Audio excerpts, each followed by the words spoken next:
So, thanks Deb for letting me speak, and thank you for the team for coordinating this. My name is Matt Clayson. I'm running for Michigan State University Trustee. I was at the UAW on, I think, Monday, and I learned that there were 24 of us running for this position. I thought there was 12. So I was like, wow, it's nice to hear. And that's good because, as Spartans, we run towards crisis. And that's okay. We're not afraid of doing the hard work for the betterment of our school and our state. I think of these 24 of us, we're all committed, we're all passionate about what's going on in our school. We all want to be part of the solution. We've all had some sort of life experience that have said, yes, I want to raise my hand now and be part of that. What I'm going to talk to you about is something a little different, though, today. I'm going to talk about experience, why experience matters, and why my experience sets me apart from these 24 candidates. And my experience is rooted in 3 areas. It's 1 part academic governance, 1 part university administration, and 1 part corporate compliance. And this matters because there needs to be a very unique skill set brought around that table at Michigan State University. Now, before I get into my experience, I want to back up and just be really clear with everyone on what Michigan State University's trustees do. So a lot of people ask, okay, what is a trustee? Why do we elect them? How do we elect them? I like to say, a trustee is like your local school boards. So you elect your local school board members to manage the budgets for your school systems, to hire and fire the superintendent, to set budgetary priorities. And we do the same for our 3 major public universities in the state, which is very unique to Michigan that we actually elect these university boards. And Wayne State University, University of Michigan, Michigan State University, we all elect leadership for that. And these boards are in charge with setting budgetary priorities, hiring and firing the president, managing these universities' endowments, setting university policy. And at Michigan State, this is so important right now because we have an interim president who's not a very good interim president, who is a political nasty choice that our Democrats on the board caved on. We will have to hire a new president. We'll have to heal a very divided campus. We have a $500 million settlement where we have to figure out where those funds will come from. And then we have to figure out how, as we heal the campus, how we're going to position the university for the future. You need a unique skill set. So I'll get into these kind of background I have and why that matters for Michigan State. My academic governance background stems from when I was a student at Michigan State University.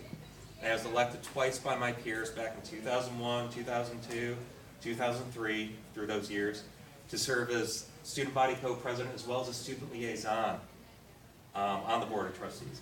I sat at that table with a very different board, a much more active board that served as a check against the executive powers of then President Peter McPherson. And as a student on that board, I didn't have a vote. It's kind of relegated to the kiddie side of the table, but I was able to initiate policy around that table through understanding how the university worked and how to work with board members. And the policy that we initiated, one was making sure that the president would not send undercover police officers to spy on student groups. And when I was a student, President McPherson went and he said, okay, police officers dress as students and infiltrate these student groups to see if they're planning nefarious activities and see if we can get anyone red-handed who might be cause a ruckus on campus. You don't do that anywhere, especially at a university where we uphold the tenets of academic freedom. He did that. As students, we said, you can't do that. Our fellow faculty members, who also don't have a voting seat on the board, said, you can't do that. And the board members listened. And they said, President McPherson, you can't do that. We'll have a policy to make sure you never do that again. And of all the nasty things that President Simon did, she did not send undercover police officers to spy on student groups because of that policy. Second policy, 2002, we learned that there were students who were either transitioning from male to female or female to male or in the middle, who were being discriminated against on campus and who didn't feel safe on campus. And we worked with Republicans and Democrats alike on the board to ensure that gender identity was added to the Michigan State University anti-discrimination policy. 2002, before North Carolina, before President Obama, and all bathroom stuff, we did that then. Third, we worked with the board to keep tuition low. And we had something called the tuition guarantee then, which meant that tuition would not raise above the rate of inflation. And we worked with the board. I actually testified before the House of Representatives and the State Senate to find ways to close corporate tax loopholes, find certain tax credits that could be reined in, and apply that funding to our higher education appropriations budget so we could maintain our tuition guarantee and or keep tuition at a reasonable tuition rate. Now, after that, I went to Wayne State University, went to law school there, graduated and started my career in corporate compliance, working with Fortune 500 companies such as Coca-Cola, such as Lexus, such as General Motors, such as Ford, and helping them ensure that their marketing activities were consent-driven, meaning if you are marketing to someone, that person wants to be marketed to. If you're emailing someone, that person has given you, yes, I want to receive an email, and it had that sign-up sheet like I have going around there. Did that.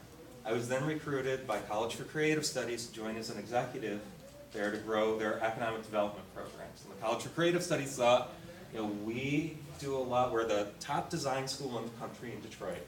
There's more we can do during the recession in Detroit to grow jobs in the city. We need someone to do that. Worked with the college to launch business incubators, to launch venture funds, and to attract over 2,300 new high-paying jobs to the city of Detroit. Everything from Shinola down to small mom-and-pop advertising agencies, minority-owned business enterprises, women-owned business enterprises. Did that, worked with Shinola for 3 years to help them build out their legal operations, then moved back to digital media. Did that, I'm done, there's more here. Visit me at votemaclayson.com, and thank you for your time.